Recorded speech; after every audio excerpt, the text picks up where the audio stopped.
That was dumb. I shouldn't say things like that. What's up? Oh, we're live. We're gonna put a hat on. Man, my camera's been kind of fuzzy. What's up with that? Back that off there. There, that's better. That's better. We got parking last night with points because, you know, Petro is dumb. Actually, no, you know, I appreciate reserved parking for what it is. I mean, it's definitely come in handy at times. But the Petro in Effingham, a little excessive, don't you think? Because I got here and the lot's not even like 2/3 full, and 90% of the parking here is paid to park. But I do appreciate the fact that that I can reserve parking, especially when it comes to places like where it's difficult, like up in the Northeast. I imagine my budget for parking would be a lot higher. So well, let's get the other phone so I can not squint at the camera, because you know you guys hate that probably. Check out the sunrise. It's a hazy sunrise. Look at that. You can look directly at the sun. Yeah. And that truck's in the way. That truck is parked in a no parking spot. And of course we got our bug guts, because it is that time of year. Good morning, everybody. All 6 of you. I enjoy the fact that you are all here. I know RD was live. He said, Steve, if you want to go live, just go ahead and do it. I'm like, all right. Originally I said I wasn't going to go live, but then I turned on my e-log and realized that my 10-hour break's not even over yet. I was wanting to go. My original plan was screwed up because of Carbolicious. I was delivering Friday afternoon and at a Carbolicious place, and they were evidently backed up. So that kind of screwed my whole plan up, because I originally wanted to get through Indianapolis and that chaotic mess east of Indianapolis on 70 before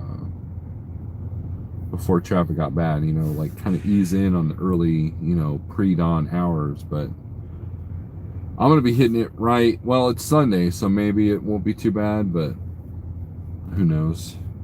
We've got 7 people in here, so that tells me notifications are not going out, or RD's stealing my thunder. Notifications are not going out. Let's turn that down. So let's do our small shout outs here. Provost Motorsports, what's up? Jonathan Wheeler, Jeremy Griggs, TJ Jones, Boulder Woods, and John Reynoldsson, what's up? I heard a phrase yesterday that really kind of stuck with me. You know, I got 2 things I want to address, okay? The first one is, those of you, if you remember a while back when Pale Rider was doing his Friday Night Live feeds, he had Dooner Livingston on his channel. He's an older school YouTuber, but you know, he's not really in this circle that we seem to be stuck in. And he's always, for the most part, driven nice trucks, like nice Peterbilts or whatever, but never owned one. Right, he never owned any of them, I believe, but recently he bought a Western Star, and so he's now an owner operator, and it's a nice truck. And he posted on Instagram. It posted a selfie with him and his cat. He has a cat with him, and he showed a picture of his truck. And there was a guy that commented Hey, just letting you know, I really appreciate your channel. I've been watching it for years, but I feel like you've been kind of neutered because, you know, now you don't have any stacks, you don't have a hood, you don't have this, you don't have that. I'm very disappointed in you, but, you know, I'll still watch. And I'm like, and I'm reading that, and I'm like, that's kind of pretentious, you know? That's kind of like, now I get it. As a YouTuber, we put ourselves out there.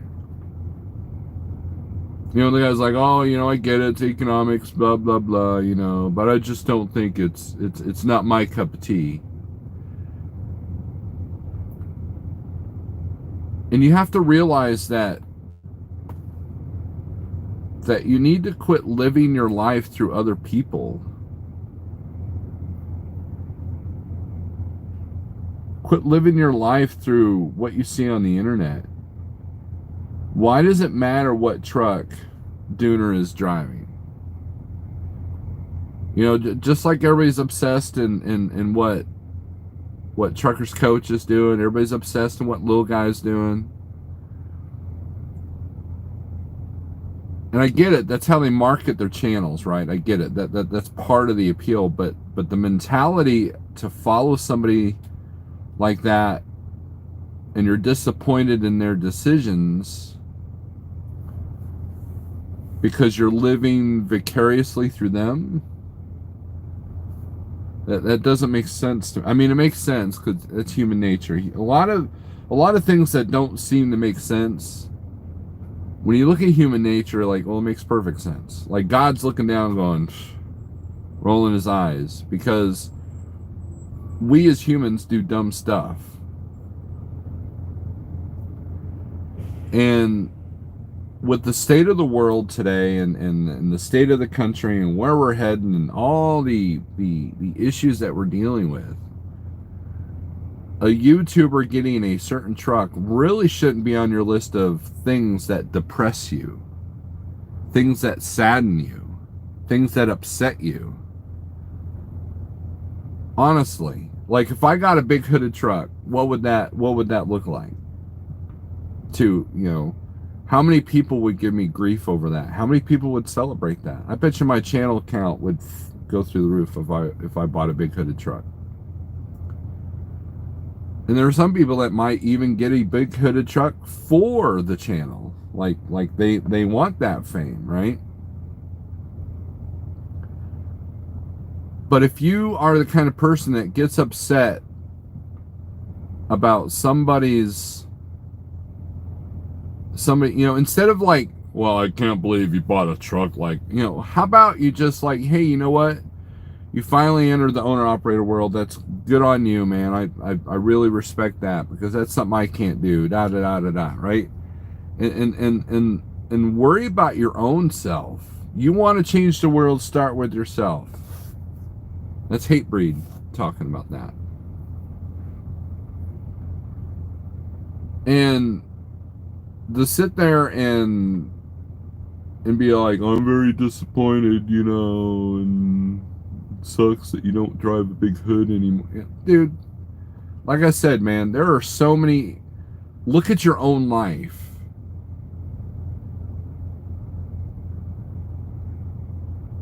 Just because someone doesn't drive a truck that you like, that's not the end of the world. That's not something to be upset about. It's not even worth giving energy to. And that's the problem with society is we give a lot of energy worrying about shit that just doesn't matter in the grand scheme of things. I myself was happy that Dooner went and got his own truck.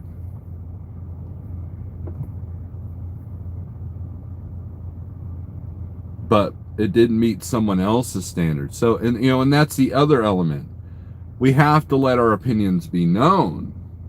We have to let these YouTubers know that we're upset with them. And I've done it.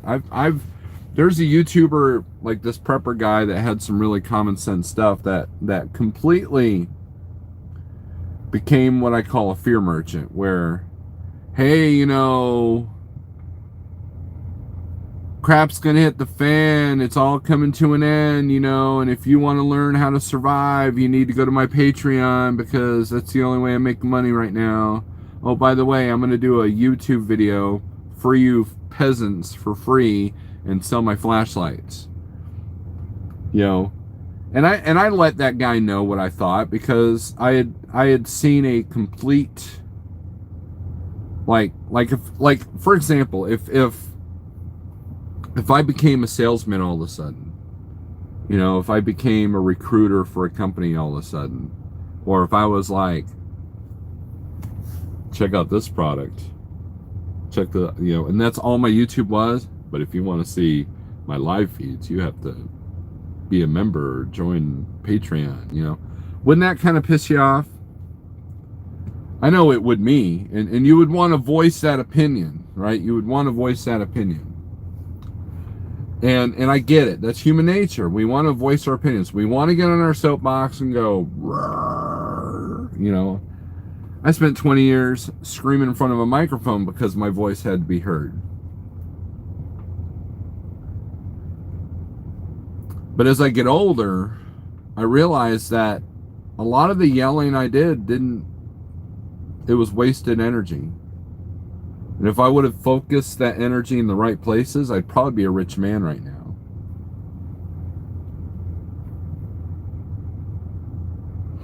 I wouldn't be sitting here doing a live feed from a 6-year-old truck, middle of Illinois, wondering what direction we're going to go.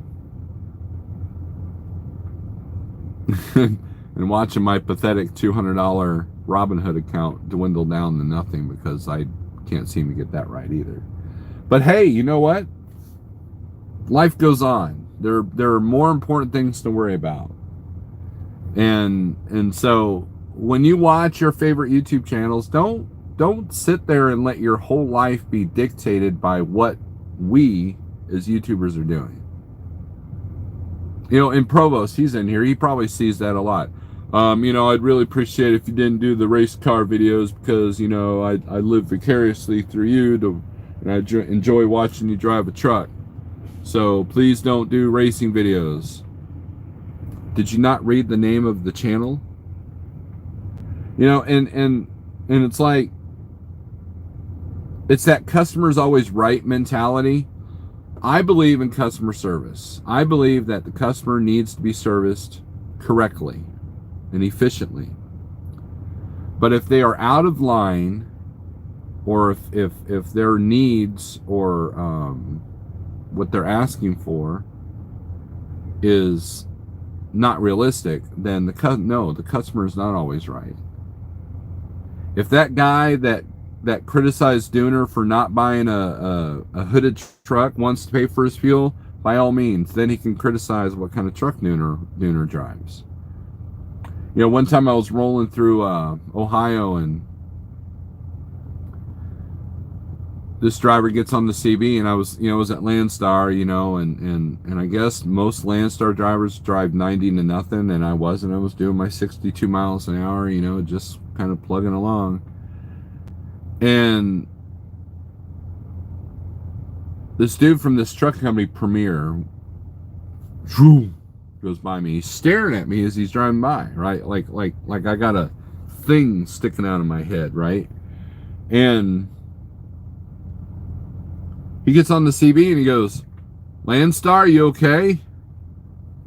I'm like, "Yeah. What's I? Why? What? Something wrong? I got a flat tire or what?" He's like, "No, you're going so slow."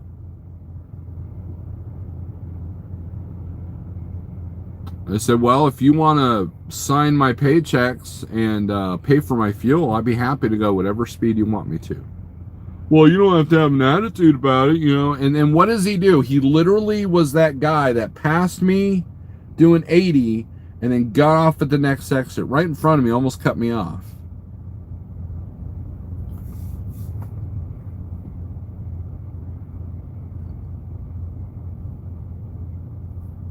And I'm just like, yeah, and then people wonder why no one runs with their CB on, because of stupid crap like that.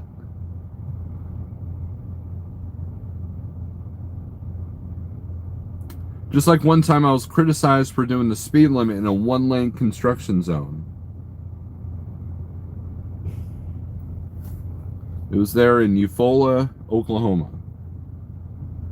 And I backed it down to 45. I was light, so I used the Jake, didn't even use my brakes to slow down to 45. And this guy behind me evidently did not like that. So he gets on the radio, he's like, "Damn, Transland, what the hell?" I said, "What? It's 45 through here, and the cops do watch this." I go, "If you have a problem with me doing the speed limit, tell you what, there's a phone number on the back of my trailer. Feel free to call it and tell them that I upset you by doing the speed limit in a construction zone. I'm sure they need a good laugh today." And he changed his tune when I stood up to him. He was like, "Well, you didn't have to back down so fast." I'm like, I didn't even use my brakes, dude. I used my Jake. You shouldn't have been tailgating me.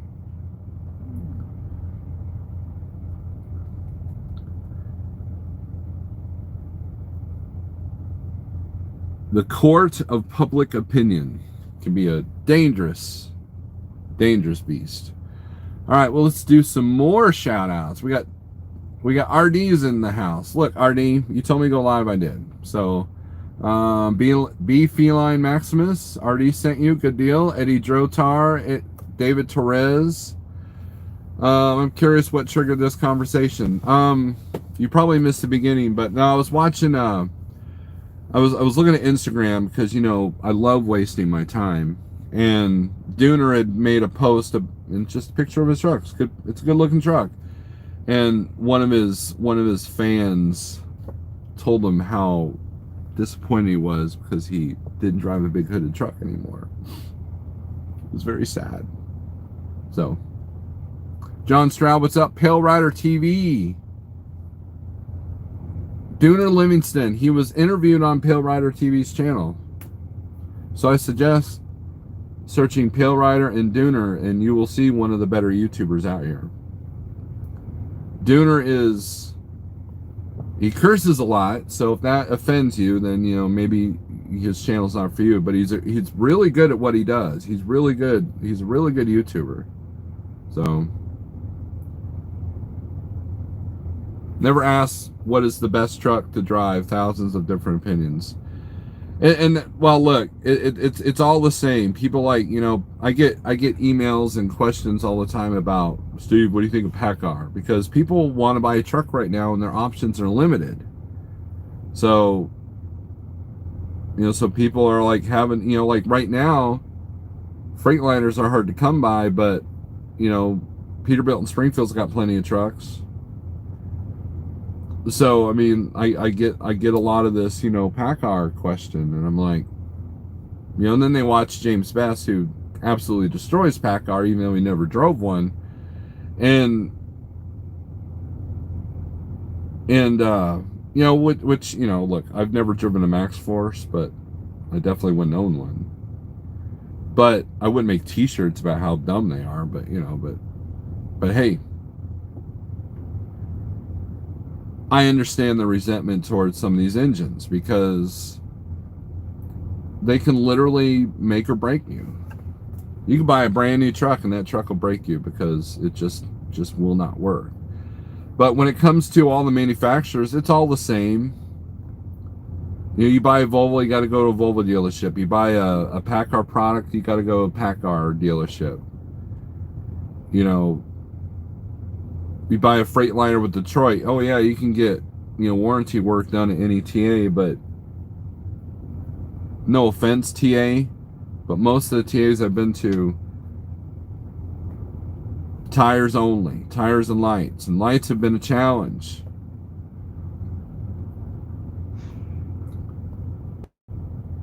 There's a few good ones out there, but when I see a guy ruining the chrome lug nut covers trying to change one of my tires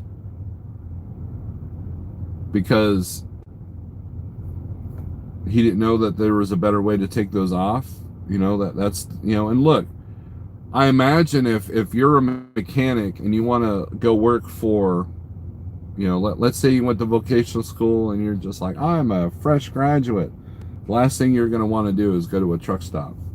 You're going to probably want to go into a dealership where the money is. You know, not that, but that's just an assumption based off of an industry that I know nothing about. So there's that. Desert Okie Pam, what's up? I once heard it that if you have to go fast, you should have left sooner. Jonathan Wheeler, I almost got hit physically in this parking lot. Now, if you guys are familiar with Effingham, I'm in these paid spots. Let's zoom out here. I'm in these paid spots that face the fuel island. And so all I got to do is go straight up and straight back. And this dude came in from the entrance this direction at like 90 to nothing just to get to that fuel island right there. He did that last night.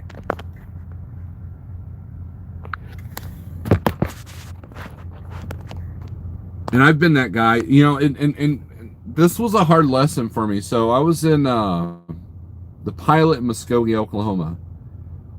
And these two dump wagons were going real slow. And I was like, I was in a caffeinated MSG rage, you know. I'm sitting there with my corn dogs, just my Pepsi, and just like, you know, get out of the way. This is early in my career. And I'm like, why are you guys going so slow? You know, and I go around and I slam on my brakes. And the reason why they were going slow is because of something that was in front of them that I couldn't see. So I backed it down. They kind of like, driver, you know, maybe you need to slow down. And I apologized to those guys. I was, look, you know, I'm sorry. I'm an idiot. It's never going to happen again. And he's like, you know, I can respect the man that admits when he's wrong. And I said, well, I'm definitely in the wrong. I shouldn't be one of those guys. And, you know, and since then, I've never sped through a truck stop. And that was like 8 years ago. So, I mean, it's we live and learn. We live and learn. It's a business. The truck is just one of the tools you use to do the job. Pick the one that works best for you. You can't even get into a TA to do a PM anymore. That's true. I mean, look, the worst day to break down in a truck is on a Sunday. Because everybody's backed up. You know, and with the vid causing employment issues, and we can argue all day what's causing those employment issues, but the reality is that they're having trouble, whether it's a restaurant, a shop, retail, they're having trouble getting employees. You know, and a lot of people are like, well, if they'd stop giving, government stop paying for their blah, blah, blah, blah. You know what? Maybe if the place wasn't so miserable to work, they wouldn't want to sit at home and make money for free. And face it, I'm in a truck paying thousands of dollars a year for the privilege of having a job that I like. Isn't that kind of it's kind of a raw breakdown, but it's true. I pay for a job. And sometimes it creates a strain on me and my family. Just so I don't have to deal with the place that is miserable and toxic and that nobody wants to work for.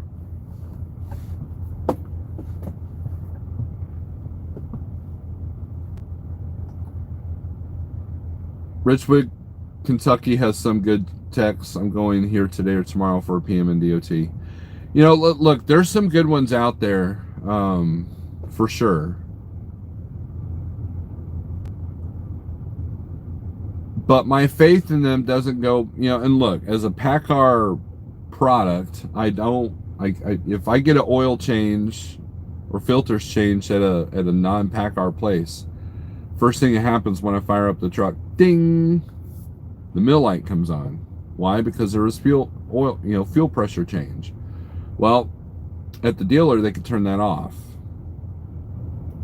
You know, so I got to deal with that for two or 3 days.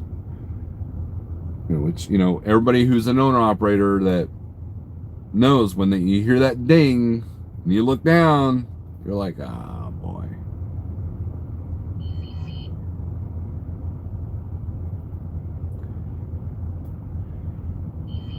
But stop dictating your life around somebody on social media. You know, the other thing is, like, you know, we're influencers. We're influencers. What kind of communist Marxist lingo is that? We're influencers. We shouldn't be influencers. We shouldn't influence you to the level that you can't make your own decisions. That's the key. I can give you advice all day long about health, about what truck to buy. You know, I can't sit there and say never buy a Detroit if I've never had a Detroit, right?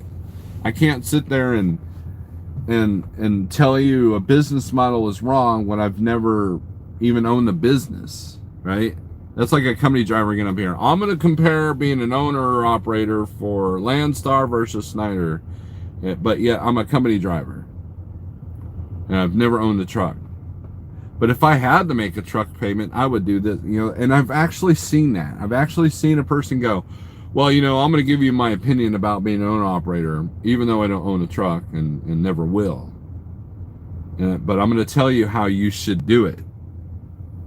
You know, you have to, you know, it's great to do a channel where you learn as you go. Like a lot of these guys get their own authority, you know, and they learn as you go, and that's great. That's the kind of YouTube I look for, is people learning, because the know-it-alls don't realize that you can't know it all. And so arrogance comes into play, ego comes into play, and then they turn around and want to sell you a product. And that's why YouTube has become kind of toxic to me, because, you know, there are people that are afraid to get the juice jab.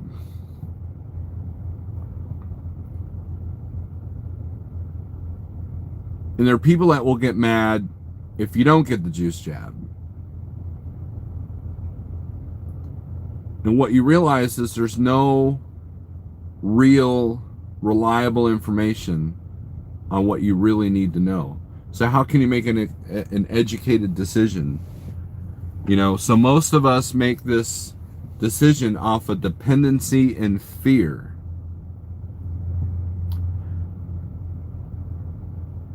And when a person has to make a decision off of dependency and fear, it makes for a very depressing situation.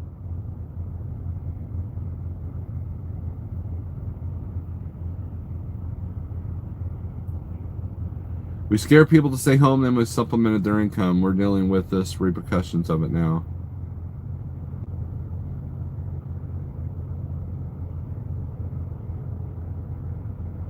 We scare people to stay home, and again with this new variant. Yeah. Obviously, you haven't watched Big Rig CEO's channel. He knows it all. He does know it all.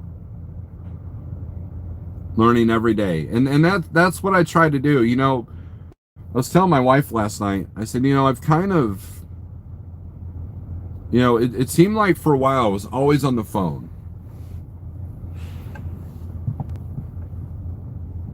And to the point that my satellite radio is just kind of pointless. It's a waste of $20 a month. And then I never get any audiobooks listened to.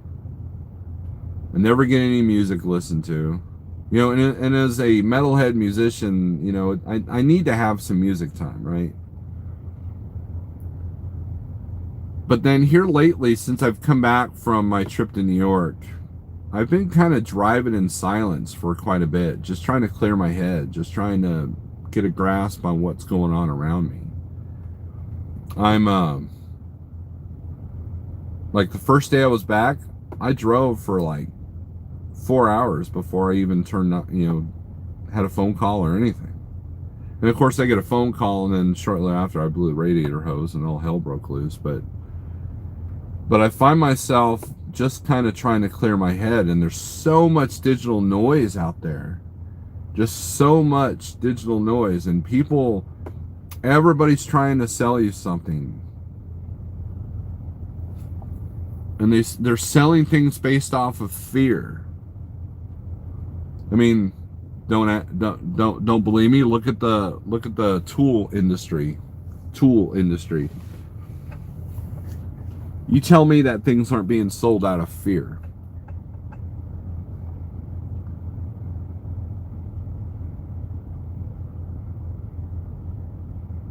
And I guess it's getting to me. I guess it's kind of bumming me out. And so when I see somebody give a negative criticism to a YouTuber because they didn't meet their qualifications, it's kind of a bummer, right? It's kind of like, who are you? Again,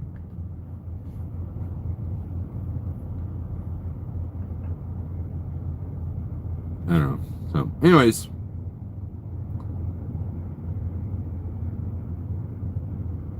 they aren't being honest. They're lying and trying to scare us.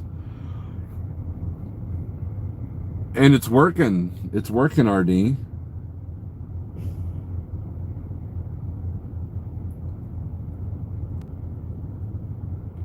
Yeah, Big Rick CO, richest owner operator on, even broker tells him he earns too much. GNC Family Truck, what's up? And people accuse me of being doom and gloom, and I think that's interesting because other people like, well, Steve, you're very humble, you're very, you don't get charged up, you're very boring sometimes, but yet I'm doom and gloom, and I'm more of a realist, I guess, because what a lot of people don't realize is the great rates that we're seeing right now.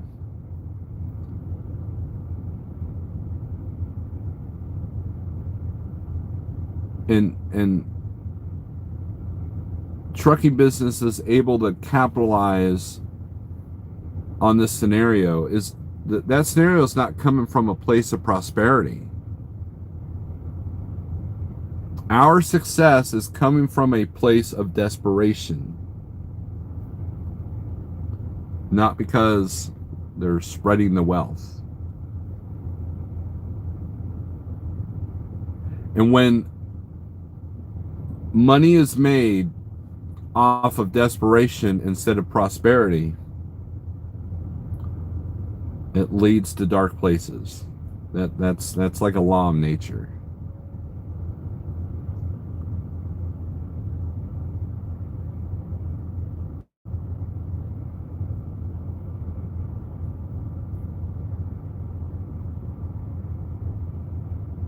Here's the tip. While having a meal, shut off all communication. Enjoy the meal. No digital noise for at least 30 minutes.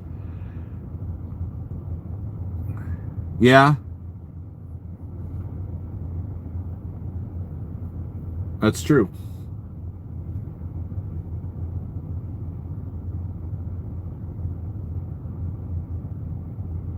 A giant T-Rex could chase you this night. Bye, bye.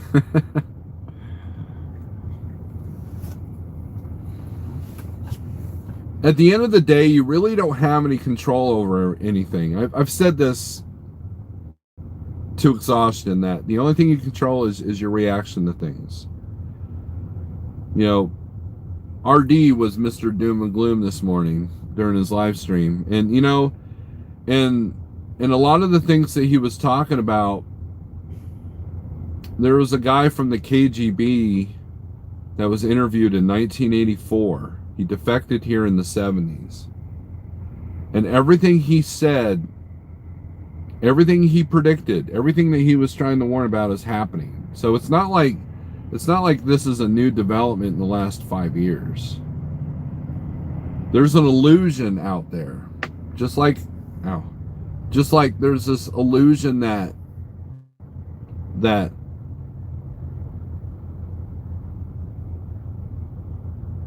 there's this illusion of freedom, and we don't have the freedom that you think we do. Now, has it been accelerated in the last several years? Absolutely. But ask any small business owner that's struggling right now and tell me if they feel the freedom.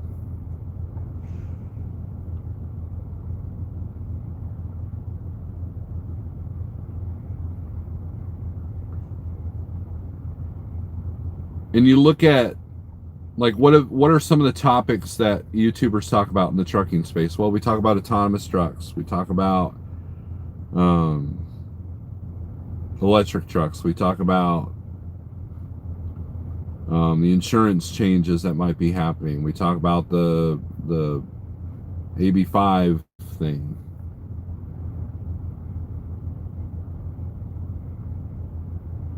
We talk about things that we fear. You know what? I'm not afraid of the insurance hikes. I'm not afraid of the AB5 law. I'm not afraid of autonomous trucks. I'm not afraid of electric trucks. I'm afraid of people's reaction to those things when they come along. That's what I'm afraid of.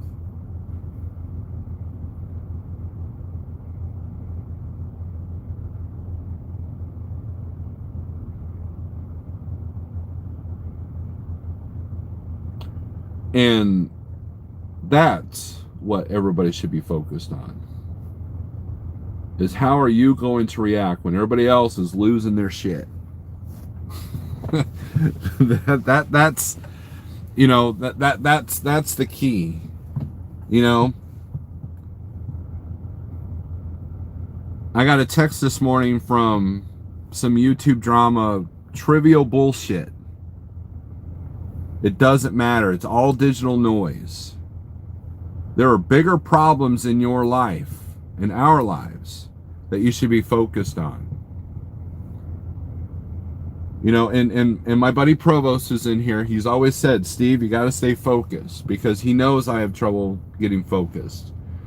And there were goals and dreams that I was trying to achieve the last couple of years, but I haven't been able to focus because I've been paying attention to the wrong things. And so that is what I'm trying to solve. That is what I'm trying to accomplish. Is focus. Because if I don't focus, it's going to affect my family. I will not be able to protect them like I need to. I will not be able to, you know, I'm pretty good at risk mitigation. I throw a rod in this truck, no big deal. Trailer gets totaled, no big deal. As long as I don't get hurt and I don't hurt anybody else, I'm good.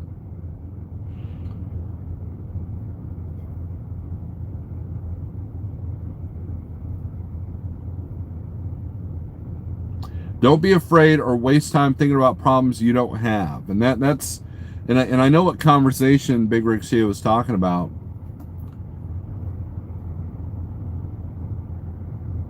That's what the entire country's doing now.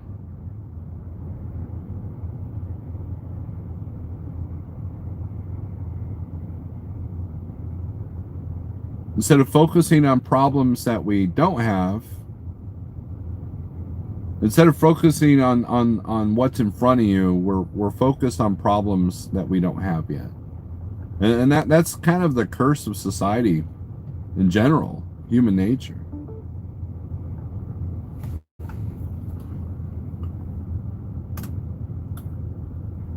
Wall Street loves dark places. You need to follow that philosophy in trading, Snorelord. Buy when there's blood in the streets. You would have $400 instead of losing $200. Out of my $200 investment, I think, where am I at right now? Let's take a look. It's play money is what it is. I know that sounds arrogant for someone who thinks, but right now we're at 198, so I'm not too bad off. That Dogecoin was stupid. I missed that boat. And the only two stocks that are doing good right now are the ones that Provost recommended and my free one from Robinhood. Everything else that I've chosen is doing squat.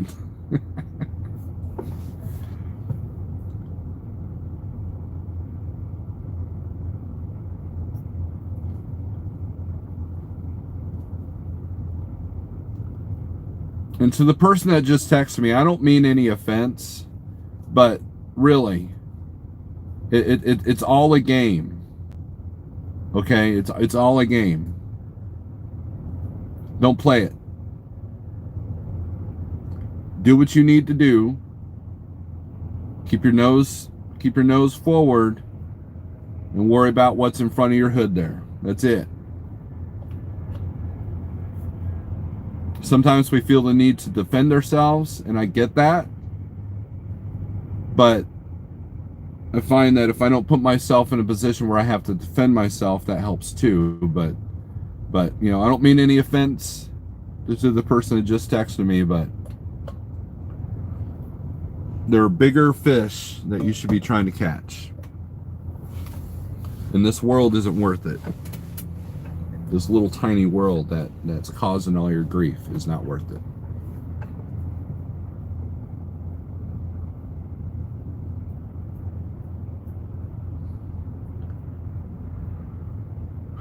My real investments are doing okay. But this is just play money. So everybody kept saying, go to Robinhood, go to Robinhood. Okay, so I'll go to Robinhood. I'm going to give in to peer pressure. And I've been as high as $215, and I've been as low as $186. So I love it. I have a family member that bought X amount of shares of a stock years and years ago, and it's worth $100,000 right now. Like, dang.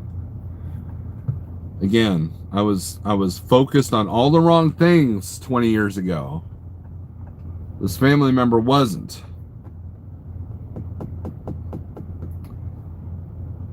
I've wrote 10K down to zero in crypto, but I would never sell. I said it was at least 10 years before I would sell.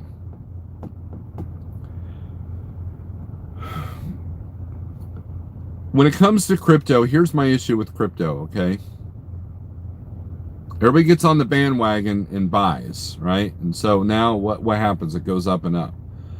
But what I observed is that once crypto and Dogecoin and Bitcoin were doing extraordinary, what did you started to see in the news? You started to see how governments were cracking down on it, and the federal government's going to start doing something about it, and you know, and all these news articles will come out and say, oh, it's going to take a dive, it's going to take a dive, you know, and oh, look, you know, Mr. Amazon guy is going to say something about Dogecoin on Saturday Night Live, and the manipulation of the market was extraordinary, and that's the part that bothers me about crypto. But maybe it's like that with all the stocks. Maybe it's like that with everything. And that's what our capitalism is now, is the manipulation of fear and dependency to make a profit. That's what it is. I got out of Dogecoin because I didn't see a future in it. And some of that was because of the news articles I was watching. And I felt that I missed the boat. There were people that made thousands upon thousands of dollars off of Dogecoin. It's personal friends that did. And so I'm like, well, you know, maybe I'll see what this is all about. Now, what did I lose? I lost $20. So I used my points to park here in Effingham instead of $20, right? Crony capitalism.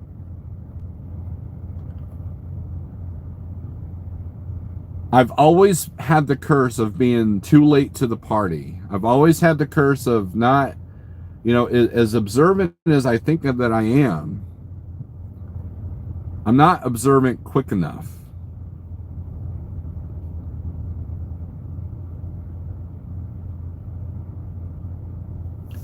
And so, trying to differentiate what's market manipulation and what's truly making some money. So common sense says one of the stocks ought to be from a recommended friend, something that has to do with health. Now, we all know that American healthcare is not healthcare. It is sick maintenance. It's illness maintenance. That's what we have. We don't have a healthcare system. We have an illness maintenance system. Because it's not about health. It's about how much money we can make off of your sickness that we've caused. Don't believe me? Go watch the sugar videos that I've posted on my community page. And it made sense. Hey, let's make money off of that because, obviously pharmaceutical companies are doing great. Follow the money. Gee, Pfizer's doing really good. Billions of dollars of profit. I wonder why.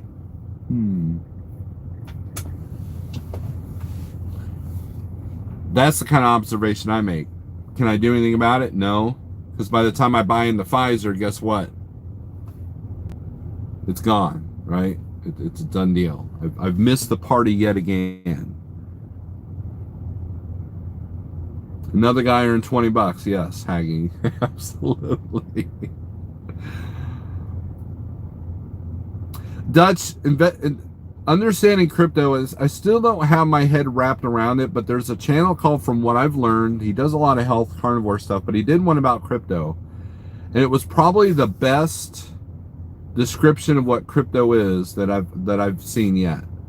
And that was the other problem. I didn't understand crypto. So 2 years ago, you had everybody, buy crypto, buy crypto, well, what is crypto? Well, it's this thing, but buy it. I'm like, I'm not buying something I can't see.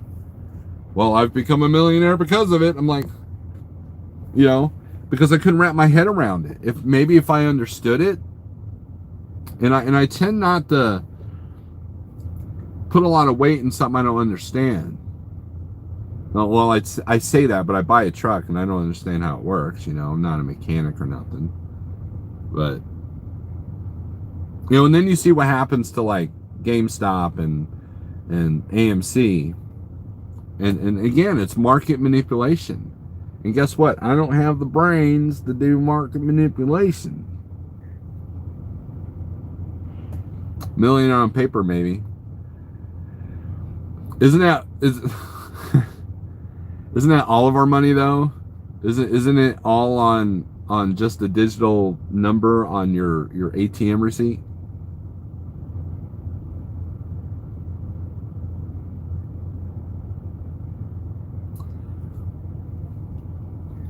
Look, I don't have any answers, but I do know that it's time to get away from the digital noise. It's time to stop living your life vicariously through people on social media. It's time to let these influencers,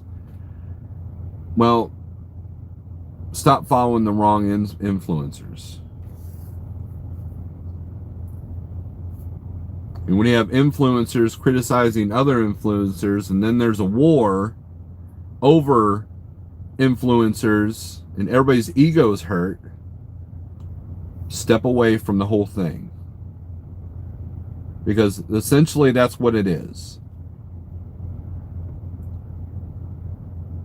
That's what life seems to be right now. It's a big ego battle. And Dooner is a great YouTuber. And for someone to criticize him for the truck that he's driving because it didn't fit the viewers' needs, I'm like, whatever, dude. It's his business. He runs it the way he wants. And I know Dooner, man. He's not going to be like distraught over it, right? Precious metals will be blowing up when these stocks fall. Get on the boat. Might be the last option. James Best, we're looking into that. But lo and behold, getting the right information because, I want to buy it physically, not get a piece of paper saying that I own so much.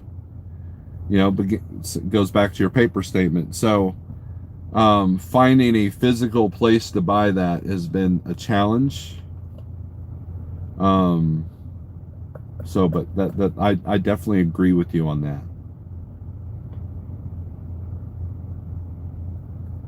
Maybe you can give me some insight on how I can achieve that physically.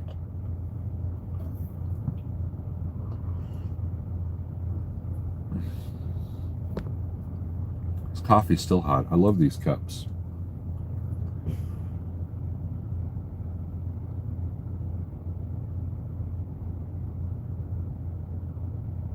Jay and Bullion, text that to me there, Mr. Best. James, when did you become an investor? I never knew you played the market. Good deal. Oh, Eddie, quit trying to trigger James. He has done countless hours of telling us how he would not go into the stock market. Don't get him all riled up. See? Told you, Eddie. Gosh.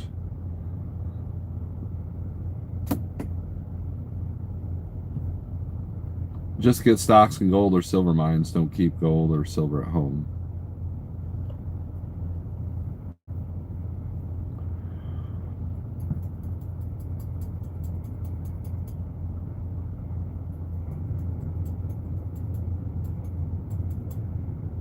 Anyways, what else you guys want to talk about? My 10-hour break is now finally up, but I'm just dreading east of Indy. That's all there is to it. I did get my return load back, though. That's going to kind of suck, though, because I was looking at the reviews of where I'm picking up in Ohio, and I'm just like, oh, well, we'll make it work. So when the banks close, how do you use it if it's not physically in hand? I agree with you, Mr. Best. 89% of robbers like your precious metals. That's why you bury it. Now, I came across this YouTuber. It was in my homepage. This should show you the kind of stuff I've been watching lately. He was a self-proclaimed prepper. And all he did, and this is kind of what partially triggered this live feed. I watched 10 minutes of this guy, and I wish I could have that 10 minutes of my life back, because all it was a very paranoid older guy freaking out and talking about how it's going to hit the fan, it's going to hit the fan, it's going to hit the fan, prepare now, prepare now, prepare now. But he won't tell you how to prepare, and he won't tell you what's made this decision. He did, however, talk about taking ammo, said about 300 rounds, and putting it in a tube and burying it. Make sure the tube is watertight. So I'm only imagining this dude's backyard with like 18 or 19 little holes of tubes that big, because 300 rounds, that's what, like, depending on what the kind of rounds are.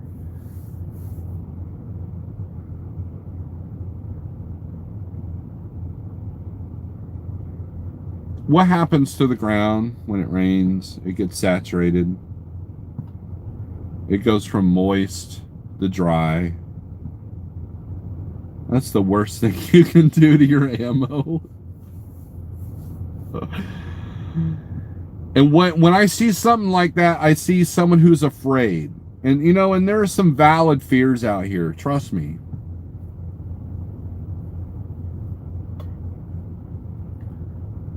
But at the same time, you can't let fear dictate your life. You can't let it distract you from what you need to do. And I'm guilty of that, for sure.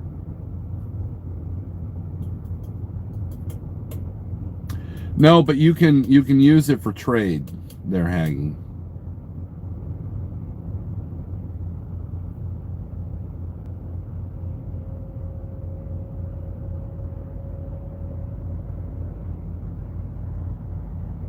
Yeah, precious letter.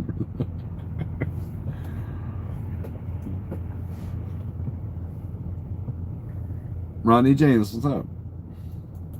Ronnie James, why does that name sound familiar?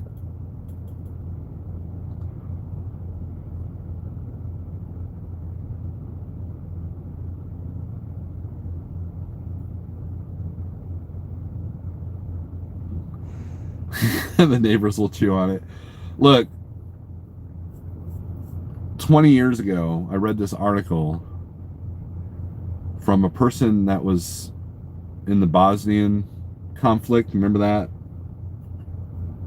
In the late 80s there.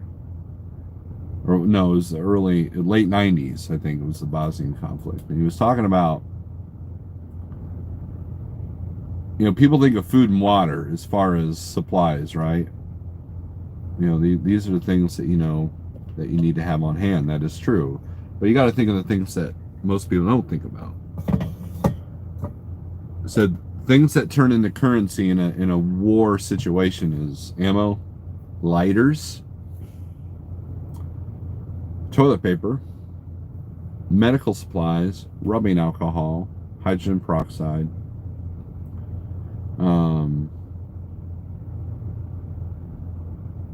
little things that you take for granted, batteries. It's not just food and water. And sometimes you can acquire things and use it as currency. I once made a joke. I was hauling a load of toilet paper from Procter & Gamble, and I said, if there's an apocalypse right now, I'm a very rich man. Because I had all the toilet paper, right? Cigars, yep. And, an interesting TV show that was on was Jericho. I don't know if you guys are familiar with that show. It's on Netflix right now. But it's about these nuclear bombs that are dropped off in America at like several points. And it's about the small town in Kansas that tries to survive this. But they come to find out it's not a nuclear war that they're in. They don't know what it is.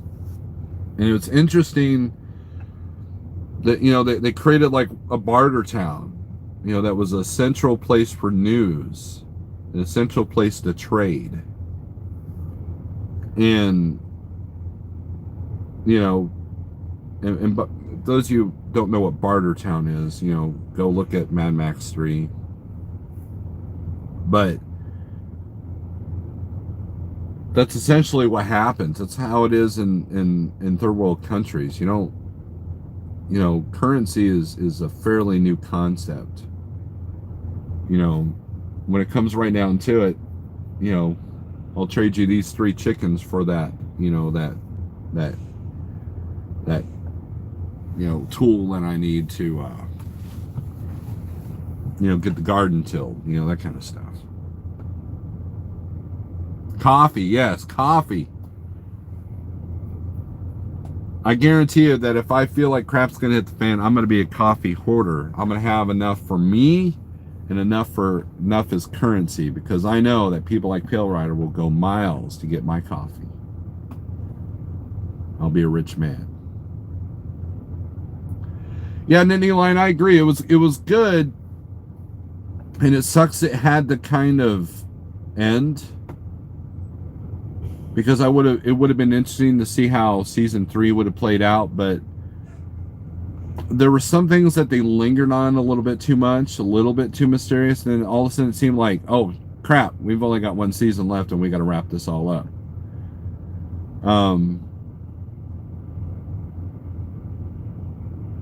There was probably a few things that were kind of hokey, but for the most part, it's a show that makes you think, and that's the important part. You got 2 cats to trade. That's funny. Single cup Keurig.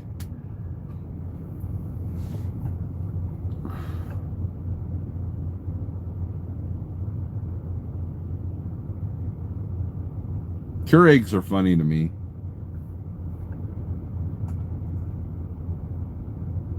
Here's why Keurigs are funny to me. I'm gonna demonstrate something.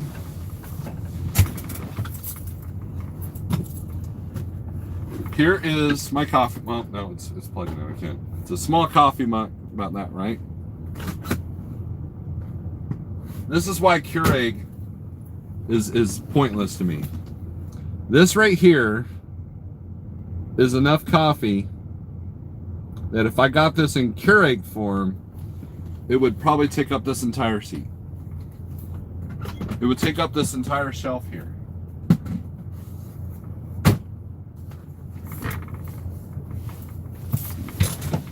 Now, those of you who've seen the inside of my truck know that I'm very space challenged, right? Because I am kind of a hoarder a little bit, but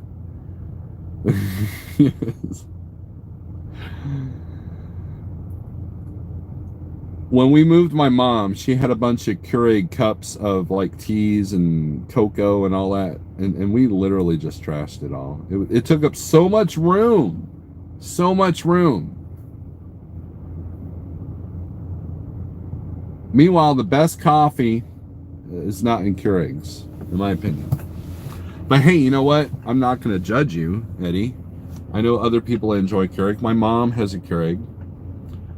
But I'm trying to reduce waste. And, you know, and you can't see... Look, part of the joy of making coffee is opening the container and smelling it. It smells so good. You know, Keurig cup, you got that you don't know what's in there. You know what it looks like in there. Have you ever opened a Keurig cup to see what's in there before you brew? To me, Keurig coffee tastes pretty good, but then you watch the YouTube videos of what happens to the water containers when they don't get clean. That gets kind of gross. So, but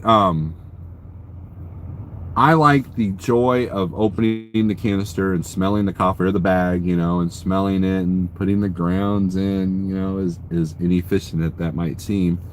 I just do that and oh man, this is going to be so good, right?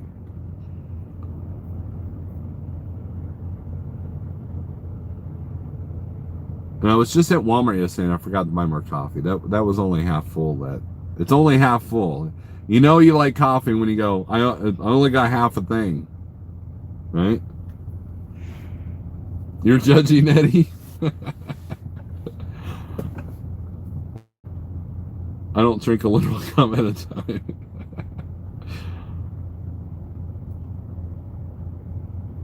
A cup at a time is coffee rookies. Shots fired. There you go. Pale Rider TV has spoken.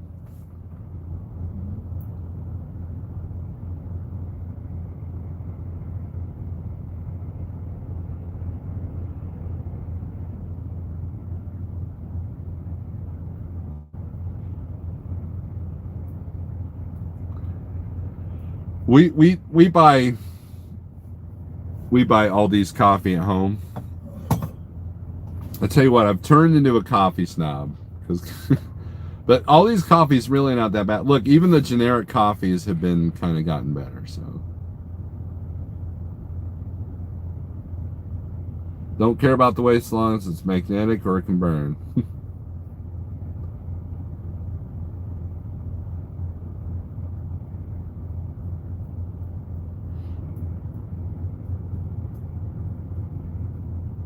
Now that particular thing of Folgers actually had to buy at a truck stop because apparently when I go to Walmart, I don't even go in the processed food aisles, right? And what aisle is the coffee on? It's on the bread aisle. So I never go get bread. So therefore I don't sit there, oh yeah, I got to remember to get coffee. And so I never remember. So because I do the outside. I do the meat, dairy, and sometimes the veggies.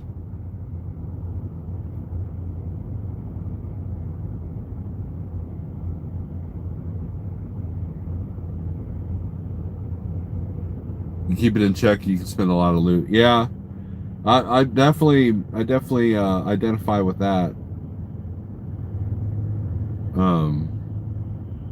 That coffee I got from upstate New York, that's good stuff. That was good stuff. And then that old Cafe Altura that I've been pushing for years and years on people, that stuff's really good. It seems like fair trade organic coffee is really good. You can taste the difference. It's not as acidic as others. generic coffee seems to be more acidic. There's another guy doing 50 miles an hour in the parking lot.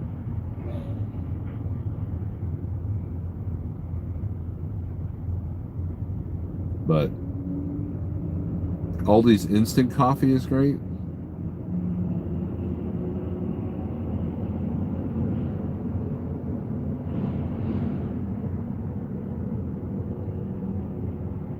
Black Rifle coffee, yes, Eddie, I do like Black Rifle. I think my favorite of theirs is Gunship. It's a lighter roast. In fact, I got a bag of that in the house that I've apparently forgotten to put in the truck.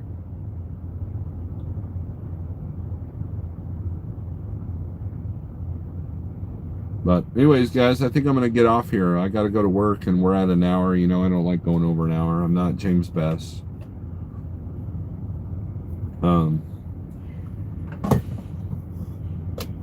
I got to do my pre-trip.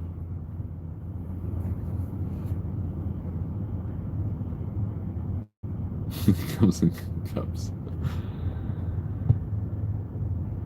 Are you near a Eddie? Are you near a Bass Pro? Couldn't you use those? Now, I will say this: if you're going to be a Keurig person, get the little coffee filter thing that you put your own coffee in it. That's what I would do. And then it's basically a pour through, right?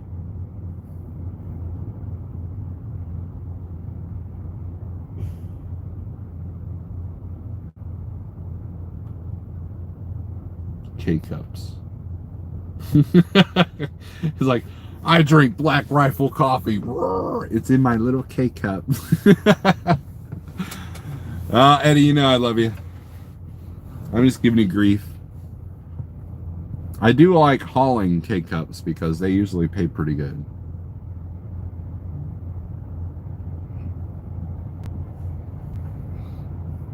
Tip the hood and text OTJB if pick will make them hot. No, I'm going to start my pre-trip right now and just do this live feed.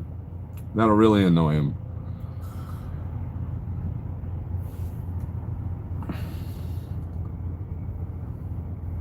If you spend less on coffee, don't complain on poor quality. There you go. There you go, Aggie. My wife's weird. She'll, if I'm not at home, now it's less and less now because the boy is drinking coffee now too, but she'll make a pot of coffee, but then she'll only drink half of it. So the next day she'll just reheat the other half. And she gets upset at me because when I'm at home, if it's like the first day I come home, I'll just dump it out and start fresh. And she's like, "Why are you doing that?" I was like, "Look, between all the truck stops, I haven't had a good cup of coffee in 4 days. I'm not drinking this." So, but I get it. She's very efficient. She's very, money conscious. She has to be because her husband's an idiot with a truck that breaks down a lot. But at the same time, it's now it doesn't happen as much because the boy's drinking coffee now too. But yeah, so we go through a pot easily at the house.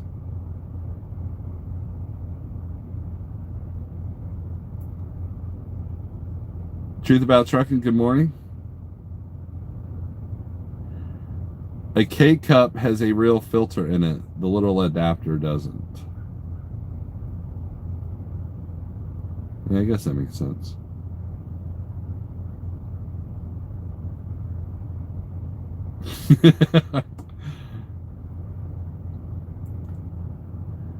Never do, Haggy. Cheap beer, coffee, and cigars is my gig. That is true.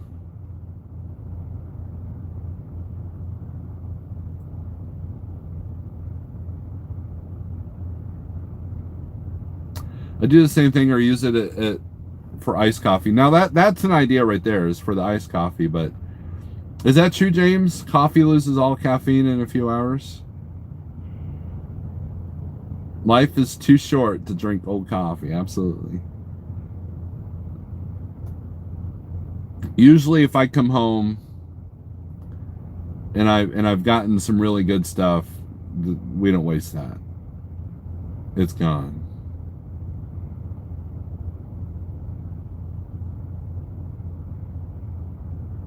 Interesting that we're talking about coffee and I didn't label this morning coffee thoughts. Oh well.